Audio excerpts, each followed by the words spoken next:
Well, after last night's excitement at the end of the day near the Acropolis, I couldn't sleep very well. I was so excited I wanted to come back. So I'm actually in the ancient Acropolis here, and it's all for me. There were a couple of joggers and a couple of other people that came through, and I waited for them. And I started off where I was yesterday with those 4 flycatcher type birds, and the wind chat was still there. I walked slightly further north into the cafe area. I didn't get a feeling for anything going on there. So I started coming up here, up as well, north, towards the Acropolis to see what it was, because it looked like it was just something under, I think that might be a hoopoe, or it might be a wagtail. Anyway, so there was a hoopoe. I've seen a hoopoe twice flitting around here. So there's a hoopoe here. What I saw from the ruins looked like it was under some scaffolding. And I thought, was that it? So I was walking towards it and went, oh, look at all this. So I'll just do you a turn around here.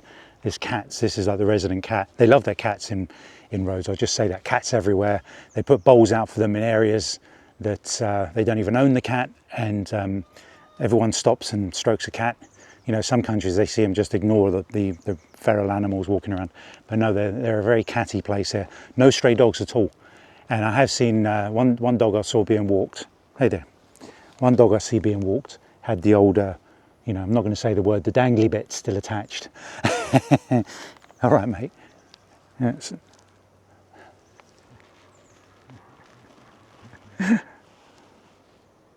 You're right. Any mice? Any mice? Anyway, so yeah, we got that. We saw the hoopoe. And round on the other side of this, just opposite where we were yesterday, near some scattered ruins, spotted flycatcher. And the hoopoe flitting around there. So a couple of good bits, and then came into the Acropolis. I think there's about 2 to 3 yellow wagtail.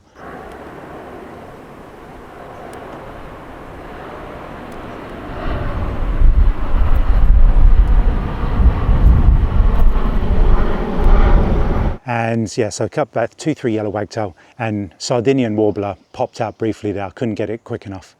I think I've seen a willow warbler. Last night's bird was a lifer, as far as I've got a couple of people idea. It was a wood warbler, because the white underside was getting me, but there were images. Oh, I can see it is the hoopoe. I'm just gonna stop filming for now, because some guy's about to. Sorry, there was a hoopoe on the ground, but Walker scared him off. Typical. He flew over the tree line, so he's probably just gone hunting somewhere else. Oh well, we've got plenty of hoopoe. I would have made more of an effort if it was a lifer. But this place dates from the 5th century BC. Don't worry, I'm not going to go into a whole history thing that some people do. It's not a thing I like to do. When I watch videos, I don't need people to tell me the history of something if it's not something I'm watching specifically for the history. And the birds and all the migration stuff, and this is a subspecies, and this is the Latin name. But personally, not for me, I don't care, so I'm not going to do it. If people ask me, oh, in your next video, maybe give a walk around here, and a few people ask, I'm like, okay, people want to hear this stuff. But there's a lot to go into from this. But 5th century BC, that's as good as you need to know for this place. I did consider, I can't figure out how to do it on my phone, did consider doing like a little patch section of steps where I did a self-timer, did a photo every 10 seconds, and there goes a hoopoe flying back over to the scattered ruins area where I got all the flycatchers yesterday. You obviously couldn't find anything over that way. Being chased by one of the hooded crows. But yeah, a timer where, like I sit, I move, so I've got a whole area. I'd have to Photoshop it, layer it in later, Photoshop it all together to make it look like I'm going, what is it? Like all these kind of, if I have the time. It's a little bit windy, so if I put my camera on a tripod, that's a jay, flying into the trees with something in its beak. Wow, this is a bit of action. If I stood here for 20 minutes, I'm going to stand here after I stop waffling, and there's things flitting by. I also got a kestrel. It was I heard the call of the crow, looked up, and it was chasing a kestrel that I saw yesterday, and I was hoping it was something like a lesser kestrel or a little kestrel, something a different subspecies. But it's always the common kestrel when I come to the Mediterranean something. Anyway, also I will say that the hooded crow, I have been getting bits and pieces. I'll show you some video.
I've been trying to get some video because the week is going to run out and I won't have caught any, because I'm thinking, well, I've got loads of time here, so I can wait until the last day to get all that.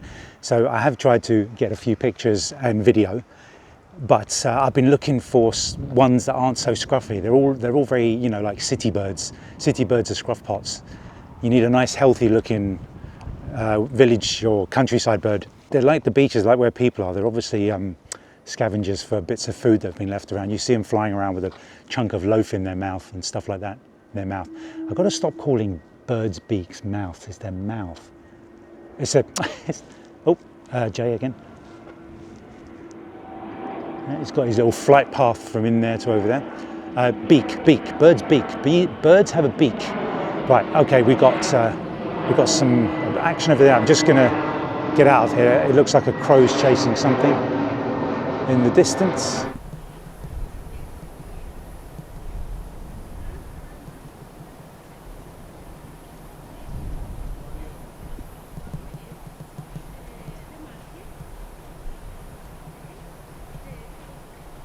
That's a little bit of footage of one of the hooded crows chasing the local kestrel. Managed to film it. It was far enough away that I could fight my camera's image stabilizer. So I think we're all caught up. Yeah, there's a decent amount happening here.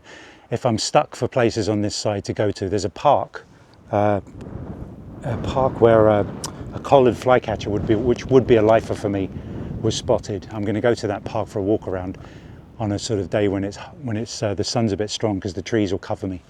Anyway, look at this, all to myself. It's, yeah, you get a real sort of that, you know, that kind of stomachy hairs standing on the back of your neck, goosebumps kind of feeling when you come to a place like this, especially when it's all yours. There's no entry fee. I think there was a ticket office and it's all boarded up. I don't think people bother, so they've just left it open for people to come in and enjoy it.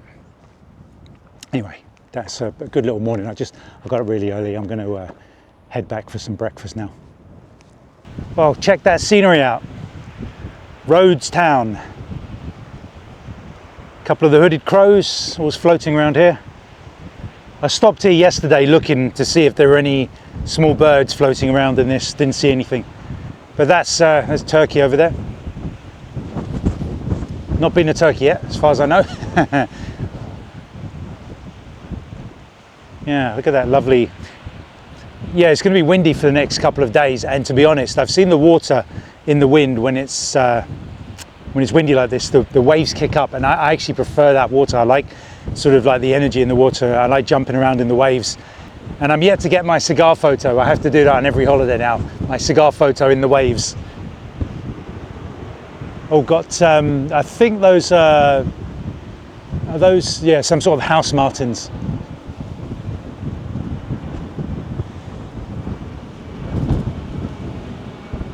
I probably should have got a photo of those to see what species they were. I should probably stand here for 10 minutes and get my camera. Something might float by. Very few seabirds. I've had a decent look along the shoreline. Somebody mentioned on eBird yesterday there was a common ring plover. I didn't see any shorebirds at all.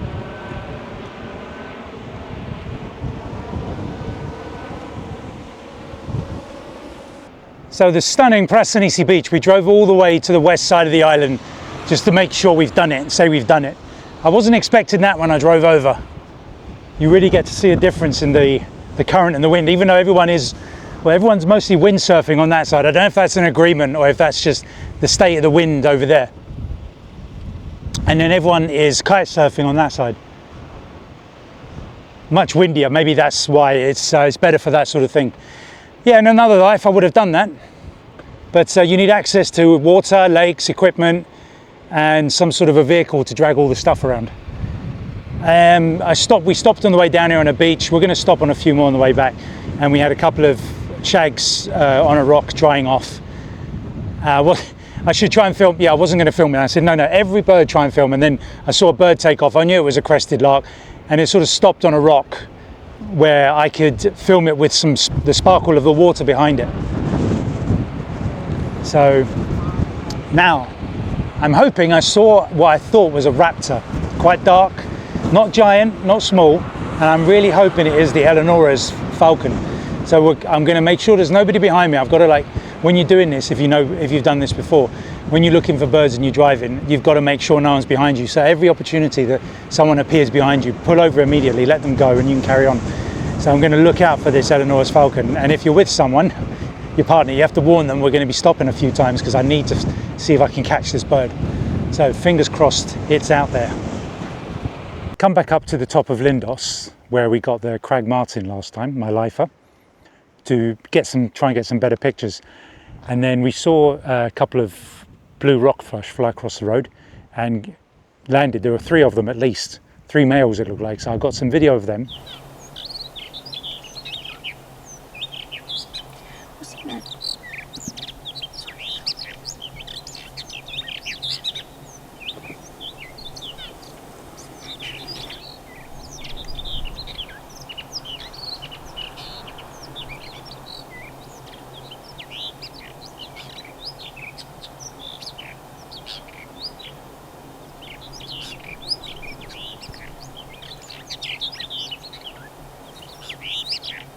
I was very happy with that, better than the previous stuff, but I've got all my good stuff in Menorca, so it doesn't really matter, but it's just going to make the video look better. And then I saw a couple of raptors coming over and I thought, oh, they're going to be common buzzards again, aren't they? I was looking for honey buzzards. So when I took the pictures, I must admit I hadn't done my research on the Bonellis. So when I got them, I thought those are definitely not buzzards, that must be honey buzzards. But I've seen a few honey buzzard pictures to make me think, wait a minute, those don't look right. So I got it onto my phone and checked with Google Lens, Bonelli's eagle, and they are legit here. I've checked the pictures, pretty sure, 99% sure, 2 Bonelli's eagles.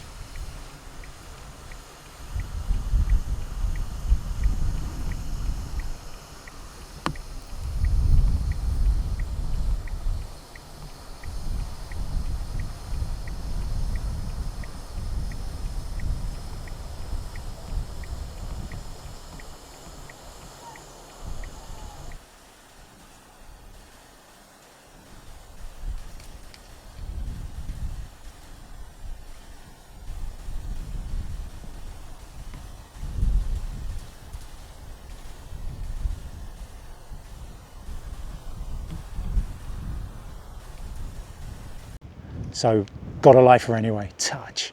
Really nice ones as well, got nice video and photos to back it up. The Crag Martin are here. So a couple of Crag Martin went over the top of the hill mountain, and then there was some sort of calling which I should have recognized. I thought, even my wife said, what's that noise? I was looking and looking. I thought, is it the Crag Martin in the air or is it something coming up over the rocks? And I saw a sort of dotted flock of something going over, and I snapped a picture because I couldn't quite see with my naked eye, and bee eaters. But yeah, the sort of so I took some footage of the Bonelli's eagles from the car, hoping they'd sort of cross over each other before they left, and then they seemed to sort of be doing circles. So I jumped out and rested on the car, and then I thought, okay, I'm still being blown a bit by this wind, which is apparently as high as 20 plus today. So I used one of the telegraph posts to steady the front of the camera, and got a bit of better footage that way. I got a couple of passes with photos, so I'm happy I got a bit of everything. So well chuffed. But it's looking a bit scraggy up here. For sale, it says. I don't know what these are. These look like they were started and never finished. I don't think these are being stripped down and got rid of. But this is the place to be. Everything, I suppose, yeah. Come up here and there's always something unusual passing by, different every time. Only saw a brief glimpse of the Crag Martins that came the other day, and they were pretty showy. No wind chat and whatever it was else that was floating around there, or larks. But yeah, we better start heading back now. But yeah, what a little touch, another lifer. I was getting ready to go back in the car, and two raptors started coming towards me. So I thought it was the Benelli's eagles again. And you know what? I thought there was a red kite. There was something, the way the wings were sort of angled and the tail was forked, and it never occurred to me it was a black kite. It had maybe I thought that the other one with the lighter chest was the male, and this dark one was a female. I couldn't quite see the other one. I wasn't looking at it, but they came this way, and I sort of took some pictures, and then I used one of the walls on here to steady the front of my camera so I could film, because it was literally hovering for about 3 or 4 minutes in the wind, and I got some frame filling stuff.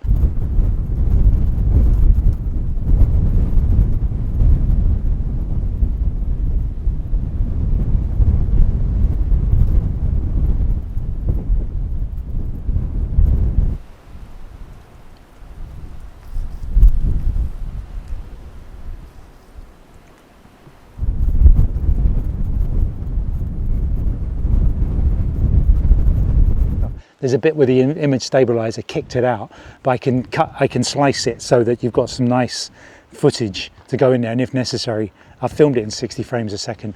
But when that guy said Lindos for birds, I'm starting to get it. You know, bee eaters, Benelli's eagles, black kites. I can see swifts going over. Yeah, the flock of swifts moving in. I tried filming one. You've got the Crag Martin. So yeah, I mean, if you just came up here and just waited, you'd probably get all sorts of goodies, amazing goodies. There's obviously some transitory route, a transit route over from Africa or something, I don't know. I don't know, so much I've got to learn about birding. But yeah, what a touch. I mean, got the black kites in Hong Kong, so it's not a lifer. I filled my boots in Hong Kong with them. But we better start going, because we've got about an hour till sunset this time. But yeah, this is the place to be. Come up here with some food and some supplies and just plot up. Watch what comes overhead. Just stopped on the north side of the reservoir on this bit of a bridge, because there was some water. Almost the first bit of water, fresh water we've seen. So we've been here, everything else has dried up. We've came from the north to the south this time, and saw a couple of chaffinch on the road. Couldn't get a picture. They look like a slightly odder colour than, maybe they're not European, they're a subspecies. But I've looked on this north side of this bridge, and there's nothing there. And as I went over here and looked over, something flew off, but I wasn't quick enough to catch it. I could have, but there's too much going on here for the camera to focus. I don't know what it was. It was kind of dark grey green with a big thick white stripe on the tail. It flew over there, some sort of sandpiper maybe. We stopped. There's a viewpoint a bit further back. We're going to go round to get closer to it. Saw grey heron, coots, some other things. There were reports of a Pharignis duck, which would be a lifer for me. And I think I saw it, but I need a better picture. And while standing here, a bird flew in, and then it must have seen me and went, "Arr!" and spun round, and it was a kingfisher. Yesterday, when we were out on a pier, on a side of marina, we flushed another kingfisher. There are quite a few kingfishers on the island. But yeah, you'd think there'd be a few other things here, but they're further into the dam, so we're going to go around there now. We're keeping an eye on this track. If it gets worse than, apologise for that. There's probably going to be a load of lens flare. So anyway, I am good. That's going to be my number one priority when I get back to the UK, is make a really good lens hood for this camera, because this is ridiculous. I've been using this plasticky thing that keeps falling apart, and the one I've seen on Amazon is just too big. It doesn't look like it would fit. It would get in the way of the mount here. Anyway, we go round and we're going to see if we can bulk up our species list on the birds we probably already have. Let's hope for that Pharignis duck, if that's how you pronounce it. Okay.